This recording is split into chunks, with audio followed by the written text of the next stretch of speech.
Combat system is online.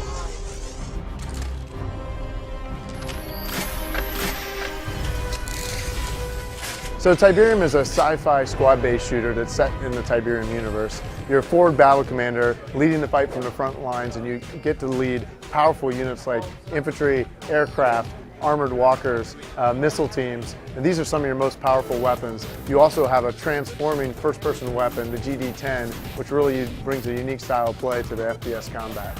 Well, it's a squad-based shooter, so there's tactical depth in there. We want to keep the action high, which is, I think, speaks to the roots of it being the CNC games always were the action-oriented RTS games. This is not an RTS, it's a shooter, but we wanted to take some of that choice and these compulsions like dominating your enemy, exploration, those sorts of things from a CNC game and translate the compulsions as a first-person experience. It really felt like the right way to do that was keep the action high, give the player squads under his command, and keep the interface for that squad control pretty simple. So give you tactical depth, but keep it simple. So the GD-10 is the forward battle commander's primary weapon.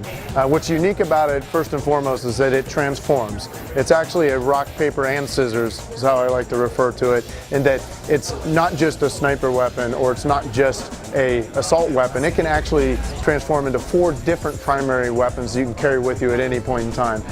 There's definitely a blend of familiar and new units or squads at your disposal in Tiberium, in part because it's 11 years later in the future, and most of the games in this universe have evolved and introduced new units each time, but there's also some classic favorites. And for example, the Orca, which has always been the close air support craft in the Tiberium universe. The Titan has also appeared in previous Tiberium universe wars, but again has been evolved for the raid units, for the operations deep in the Tiberium red zones. So we've invested in a lot of technology for the Tiberium engine. It's built on top of Unreal Engine 3, but there's a lot of enhancements to make sure the presentation is unique and can deliver our unique style of gameplay with multi-squad combat, the larger environments that are necessary for that sort of thing.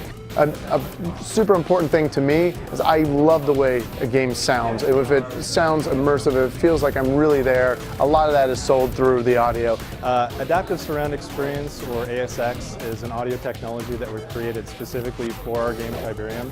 That basically what it does is it looks at what the player's doing moment to moment and makes real-time choices about how to affect the sound mix to give you the best feedback, emotion, and immersion possible while you're playing through the game. The thing that's great about ASX2 is that it'll sound great on a great home theater system, but you don't have to have a great home theater system in order for it to sound great. Whatever your audio setup settings are, it's going to adapt the experience to it. If it's mono or stereo or whatever, it's going to sound great.